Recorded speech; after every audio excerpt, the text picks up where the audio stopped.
নমস্কার, নিউজ 18 বাংলায় আপনাদের সাথে আমি প্রিয়াঙ্কা। কেন ঘন ঘন কাঁপছে জাপান? কিভাবে জন্ম হচ্ছে সুনামির? এখন প্রশ্ন, রিং অফ ফায়ার কেন এতটা ভূমিকম্প প্রবণ? কি কারণে সমুদ্র ফুঁসে উঠে ভয়ঙ্কর সুনামি গ্রাস করে উপকূলকে? বিভিন্ন প্রশ্ন সামনে আসছে, কারণ গতকাল আমরা দেখেছিলাম কিভাবে জোরালো ভূমিকম্পে, ভয়াবহ ভূমিকম্পে কেঁপে ওঠে রাশিয়ার কামচাটকা উপদ্বীপ। রিক্টার স্কেলে তখন কম্পনের মাত্রা ছিল 8.8, যা বলছে বিশ্বের ইতিহাসে অন্যতম এক শক্তিশালী ভূমিকম্প ছিল।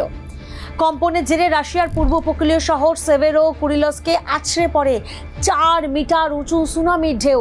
সমুদ্রের জল ঢুকে পড়ে শহরের একাধিক বাড়িতে।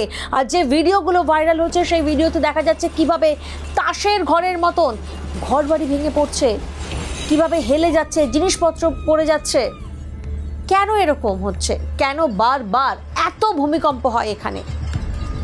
সাদামাটায় বলতে গেলে ভৌগোলিক অবস্থানের নিরিখে জাপান হচ্ছে প্রশান্ত মহাসাগরীয় অগ্নিবলয়ে অবস্থিত। সে কারণে দেশটি বিশ্বের সবচেয়ে ভূমিকম্প প্রবণ এলাকাগুলির মধ্যে অন্যতম। বছরে ছোট বড় মিলিয়ে প্রায় 1500-রও বেশি কম্পন অনুভূত হয় সেই দেশে। 1 জানুয়ারি আরও এক বিধ্বংসী ভূমিকম্পে কেঁপে উঠেছিল জাপান। সেই কম্পনের 200-রও বেশি মানুষের মৃত্যু হয়েছিল। ঘরছাড়া হয়েছিলেন 26,000-এরও বেশি মানুষ। ফলে জন্মলগ্ন থেকে পৃথিবীর পিঠ বা সারফেসে যেমন নিয়মিত একটা রদবদল ঘটে চলেছে, ঠিক তেমনই সেই রদবদল ঘটে চলেছে পৃথিবীর অন্দরেও, অর্থাৎ ভূগর্ভেও। পৃথিবীর অন্দরে রয়েছে বিভিন্ন শিলাস্তর বা টেকটনিক প্লেট। সেই প্লেটগুলি কিন্তু থেমে নেই, তারা সবসময়ই গতিশীল। প্রতিনিয়ত তারা একে অন্যকে ধাক্কা মারছে। টেকটনিক প্লেটগুলোর মধ্যে অনবরত একটা কলিশন হচ্ছে, একটা সংঘর্ষ হচ্ছে, আর তাতে বিপুল চাপ তৈরি হচ্ছে। সেই চাপ থেকে বল বা ফোর্সের জন্ম হচ্ছে, আর সেখান থেকেই জন্ম হচ্ছে প্রচুর পরিমাণে তাপ, গতিশক্তি। ধাক্কাধাক্কি হলেই কি হচ্ছে, একটা প্লেট আরও একটা প্লেটের তুলনায় নিচে নেমে যাচ্ছে। আর একেই ভূবিজ্ঞানের ভাষায় বলে গ্র্যাভিটি ফল্ট। সেই গ্র্যাভিটি ফল্টের কারণেই সুতীব্র ভূমিকম্পের জন্ম হয়। আরও বিশদে বলতে গেলে, ধাক্কাধাক্কিতে যখন একটি টেকটনিক প্লেট অন্যটির নিচে চলে যায়, তখন যে শূন্যস্থান তৈরি হয় তা ভরাতে সমুদ্র গর্ভের চারপাশ থেকে তীব্র গতিতে ছুটে আসে জলরাশি। ফলে কি হচ্ছে, সমুদ্র গর্ভে বিপুল চাপ তৈরি হয়, জলরাশির গতিবেগও বেড়ে যায়, নতুন করে শক্তি তৈরি হয়, আর এই শক্তি তখন তেড়ে ফুঁড়ে বেরোনোর চেষ্টা করে। সমুদ্র গর্ভের তলদেশ থেকে সেই জলরাশি প্রচণ্ড গতিবেগে উঠে আসে ওপরের দিকে, আছড়ে পড়ে সমুদ্রের উপকূলে ভয়ঙ্কর তীব্র গতিবেগে, নিমেষে গ্রাস করে উপকূলের সব এলাকাকে। আর একেই বলে সুনামি।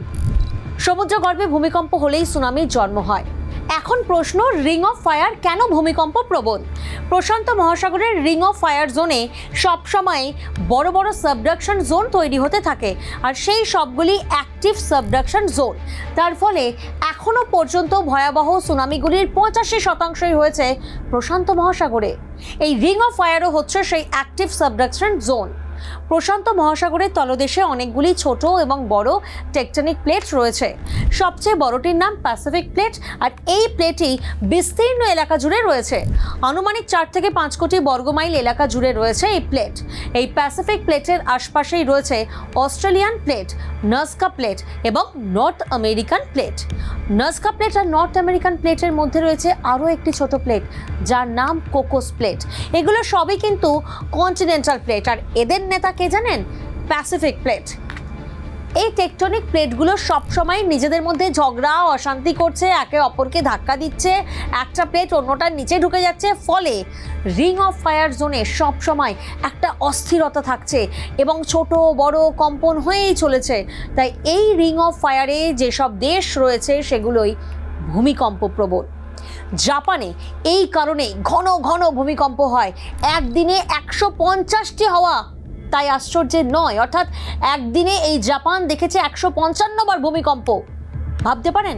বিজ্ঞানীরা বলছেন যখনই ওই প্লেটগুলির মধ্যে সংঘর্ষ তীব্র থেকে তীব্রতর হবে, তখনই কেঁপে উঠবে সমুদ্রগর্ভ, ভয়ঙ্কর সুনামির জন্ম হবে, ঠিক যেমনটা হয়েছিল 2011 সালে।